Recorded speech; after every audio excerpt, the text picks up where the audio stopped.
சைதை கண்ணன் சைதாப்பேட்டை மார்க்கெட்டில் மீன் வியாபாரம் செய்பவர். புரட்சித் தலைவர் எம்ஜிஆர் அவர்களை திமுகவை விட்டு நீக்குவதற்கு முன் சத்யா ஸ்டுடியோவில் நாம் எம்ஜிஆர் அவர்களை சந்திக்கிறார். அப்போது என்ன வேலை செய்கிறாய் என்று சைதை கண்ணனை எம்ஜிஆர் அவர்கள் கேட்கிறார். மீன் வியாபாரம் செய்கிறேன் என்கிறார் சைதை கண்ணன். பரவாயில்லையே, நான் விரும்பி சாப்பிடும் அசைவத்தில் மீன்தான் அதிகம். அதே நீ வியாபாரம் செய்வதால் இனி ராமவரம் தோட்ட இல்லத்திற்கு சத்யா ஸ்டுடியோவில் நடக்கும் விருந்துகளுக்கும் நீயே மீன் சப்ளை செய்ய வேண்டும் என்கிறார் எம்ஜிஆர் அவர்கள். அன்றிலிருந்து எம்ஜிஆர் அவர்களின் வீட்டிற்கு மீன் சப்ளை செய்பவர் என்ற பாப்புலாரிட்டி சைதை கண்ணனை உயர்ந்த நிலைக்கு கொண்டு செல்கிறது. சாப்பாட்டில் ஒரு நாளைக்கு மீன் இல்லை என்றால் எங்கே கண்ணனை காணோம் என்று கேட்கும் அளவுக்கு கண்ணன் எம்ஜிஆர் அவர்களின் அன்பை பெறுகிறார். 1977 சட்டமன்ற பொதுத் தேர்தல் வருகிறது. சைதை தொகுதிக்கு கண்ணன் வேட்புமனு தாக்கல் செய்கிறார். புரட்சித் தலைவர் எம்ஜிஆர் அவர்கள் நிறைய செலவாகும், வேண்டாம் என்று சொல்கிறார். அதற்கு மீனவர்களின் துயரத்தை எப்படியெல்லாம் போக்கலாம் என்று எங்களுக்காகவே படகோட்டி என்ற ஒரு படம் எடுத்தீர்கள். அன்றிலிருந்து மீனவர்கள் எல்லாம் உங்களை தான் தெய்வமாக வணங்கி வருகிறார்கள்.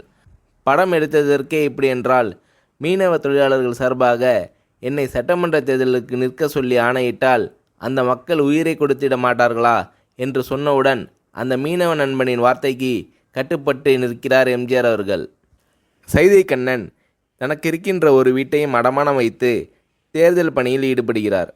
பாண்டிச்சேரி, கடலூர் கடலோர மீனவர்களெல்லாம் சைதை கண்ணனுக்காக தேர்தல் பிரச்சாரம் செய்கிறார்கள். ஆனால் கண்ணன் 3000 ஓட்டு வித்தியாசத்தில் தோற்றுவிடுகிறார்.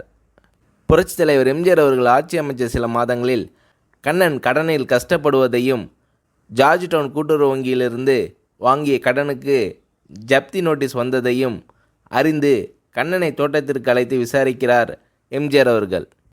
சைதை கண்ணன் குடும்ப சகிதமாக தோட்டத்திற்கு செல்கிறார். கடன் சம்பந்தப்பட்ட விஷயங்களை எம்ஜிஆர் அவர்கள் விசாரிக்கிறார். சரி, நீங்கள் வீட்டுக்கு போங்க, நான் பார்த்துக்கிறேன் என்று எம்ஜிஆர் அவர்கள் அவர்களை அனுப்பி வைக்கிறார். சைதை கண்ணன் வீடு வந்து சேர்ந்த 3 மணி நேரத்திற்குள் அடமானம் வைக்கப்பட்ட வீட்டு பத்திரம் மற்றும் டாக்குமெண்ட்டுகள் அனைத்தும் சைதை கண்ணனின் வீடு தேடி வந்து விடுகிறது. அடுத்த நொடியே சைதை கண்ணன் தனது குடும்பத்தினருடன் புரட்சித் தலைவர் எம்ஜிஆர் அவர்களின் இல்லத்திற்கு சென்று நன்றி சொல்கிறார். சில மாதங்களுக்கு பின் குடிசை மாற்று வாரிய உறுப்பினர் பொறுப்பை சைதை கண்ணனுக்கு அளிக்கிறார் எம்ஜிஆர் அவர்கள்.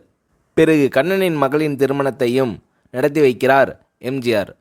மகன் NK சேகர் காதல் திருமணம் செய்வதை கேள்விப்பட்டு ரிசப்ஷன் ஏதாவது வை, நான் வருகிறேன் என்கிறார் எம்ஜிஆர்.